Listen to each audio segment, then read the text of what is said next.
Então, a minha sugestão apenas aqui, rogando aos expositores, né, não vivo discutir lava-jato, prisão em segunda instância, acho que a gente tem que tratar disso, não nesse momento, mas, objetivamente, para esse projeto, existem, sim, receios de que a aprovação dele possa levar a resultados injustos no processo. Eu, se senador fosse, subscreveria exatamente como está. Acho que isso é bom para a sociedade, isso é bom para o processo penal brasileiro, para tentar atingir um processo penal também democrático. Mas, evidentemente, estar aqui discutindo com Vossa Excelência, para mim é uma honra, um prazer. Eu sou só advogado, faço direito criminal a vida inteira. E, aproveitando a fala do senador Girão, a quem eu rendo as minhas homenagens, eu acho que nós temos que enfrentar, sim, a questão da Lava Jato. A Lava Jato não acabou. Ela foi julgada pelo Supremo num momento importante e agora nós temos um longo caminho ainda para responsabilizar aqueles que a Lava Jato ainda não responsabilizou.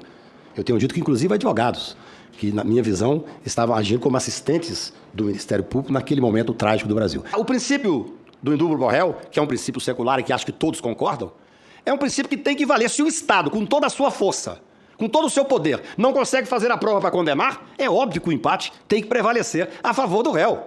Isso seria de elementar se nós estivéssemos falando do Estado Democrático de Direito e de um processo penal democrático. Como é que você pode usar toda a estrutura do Estado para condenar uma pessoa que, às vezes, não tem nem defesa? Não consegue condenar. E o empate vai fazer o quê? Vai esperar chamar alguém, senhor presidente? Ora, nós temos o princípio também constitucional da duração razoável do processo. O cidadão tem o direito de ver o seu processo ser julgado rápido. Fiquei estupefato ao ver, na emenda número 1, na sua justificação, o senador dizer, em ações penais, que não são matérias urgentes, todo processo penal é urgente. Quem sofre processo penal tem o direito que o Estado julgue. E julgue rápido. Porque o fato de estar sendo condenado já é uma pré-condenação, e especialmente nos processos midiáticos. Nos processos em que a condenação se dá pela mídia. Nos processos em que existe uma espetacularização. Então, nós temos que pensar o processo penal democrático como um todo. É absolutamente bem-vinda essa proposta de prevalecer a favor do réu o empate, até porque, fico muito feliz de ver o juiz falar aqui, eu brigo nisso nos tribunais há muito tempo, também o Lênio falou, não existe indúbio pro societá. Essa é uma criação que não existe em nenhum lugar. Eu sustentei na tribuna do Supremo, até defendendo um senador da República com muita honra, que esse princípio não existia, e o ministro Lewandowski disse, eu dou aula há anos e falo desse princípio, e vou repensar, porque realmente não existe. E ganhamos esse processo por 2-2. Não foi recebida a denúncia por 2-2. Essa deve ser a regra. Porque, vejam bem, o Estado poderoso tem o direito de fazer a acusação, tem o dever de fazer a acusação e tem o dever de fazê-la em tempo o mais rápido possível. Submeter um cidadão indevidamente a um processo penal por um longo tempo. Veja bem, como é que pode falar em conjuntura com a devida vênia se existe naquele momento o Estado não propiciou a possibilidade de ter um número ímpar? E o que o cidadão vai pagar com isso? Por que o cidadão vai continuar preso? Por que o cidadão vai sofrer um processo penal por tempo indeterminado? O empate é civilizatório, o indúbio pro réu, eu penso que define essa questão de certa forma. Porque a partir do momento que não se decidiu fazer a prova, não se conseguiu fazer a prova da parte do Estado, está tendo julgamento sim com a devida vênia. O empate é julgamento sim. Significa que existe uma dúvida, porque senão haveria uma maioria contrária ao réu. Eu penso que esse ponto é fundamental. O cidadão que está submetido a um processo penal, e, repito, na grande maioria, muitas vezes sem ter condições sequer de ter um advogado, se não fosse a Defensoria Pública, nós teríamos um caos maior ainda. O que acontece é uma visão punitivista do processo penal. Uma visão que privilegia o espetáculo, que privilegia que o cidadão vá preso mesmo sem ter culpa formada.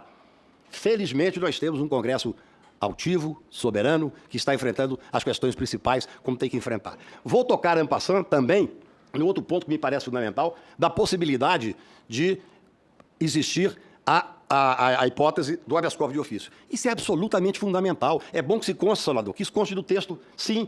Por quê? No meu ponto de vista, o juiz que vê que há uma ilegalidade quando o cidadão está preso, por exemplo, e não toma uma providência, ele está prevaricando. Aquele cidadão que está sendo submetido a qualquer problema que seja de ilegalidade, ele tem o direito que o Estado tome providências imediatas.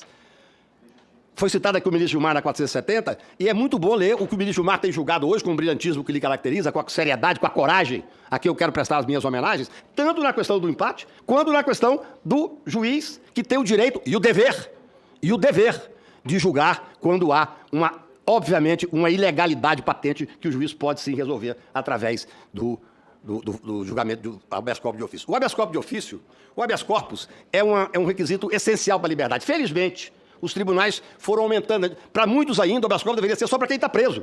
É um atraso civilizatório. Nós usamos o habeas corpus, e usei inclusive em nome de um senador aqui da República, para, por exemplo, trancar uma ação penal porque existiam provas ilícitas. Hoje, felizmente, os tribunais aumentaram a possibilidade de se usar o habeas corpus. Sempre que há no fundo, o direito de liberdade em julgamento, e quando o processo penal está em andamento, está falando de processo penal que pode levar alguém a ser preso. Como é que você pode dizer que o processo penal não é urgente? Todo processo penal é urgente. O que nós temos que pensar, e aí eu falo com a devida vênia, com conhecimento tão somente de advogado, para essa casa que eu respeito tanto, é que é necessário que nós tenhamos a visão do processo penal democrático. No Estado democrático de direito não se pode ter um processo penal punitivo, um processo penal onde seja privilegiado, além do excesso do poder do Estado, e assim que é, na realidade, privilegiar também um tempo contra o réu, contra o cidadão que está sendo acusado. É muito fácil dizer, não, esse processo penal não tem prioridade de tempo. Tem prioridade de tempo, sim. Até a investigação, felizmente, os tribunais agora, senadores, felizmente o Supremo Tribunal Federal agora, começa a arquivar investigações que duram por tempo indeterminado. Investigações de 2 anos, de 3 anos, sem que o Estado consiga sequer fazer a convicção para poder fazer a denúncia. Felizmente, nós hoje temos um Ministério Público, espero cada vez mais, que denuncie com convicção de prova e não com convicção pessoal. Porque até muito pouco tempo atrás, de triste memória, nós tínhamos o procurador da República denunciando por convicção sem prova. Isso não é processo penal. Isso não é Estado democrático de direito. Eu penso que esse projeto vem em muito boa hora. Na verdade, para consolidar muitas das coisas que os tribunais já têm dito, que o ministro Gilmar tem falado sobre, que o ministro Lewandowski tem falado sobre, que o ministro Toffoli tem falado também. Eu acho que a necessidade de ter uma visão humanista, uma visão real. Vamos parar de pensar que o processo penal é aquele que está nas televisões. Vamos parar de pensar que o processo penal é aquele que está espetacularizado por juízes que gostam mais da mídia do que do próprio processo penal. Vamos falar do processo penal que atinge o cidadão, quase 1 milhão de pessoas que está presa em verdadeiras masmorras no Brasil afora.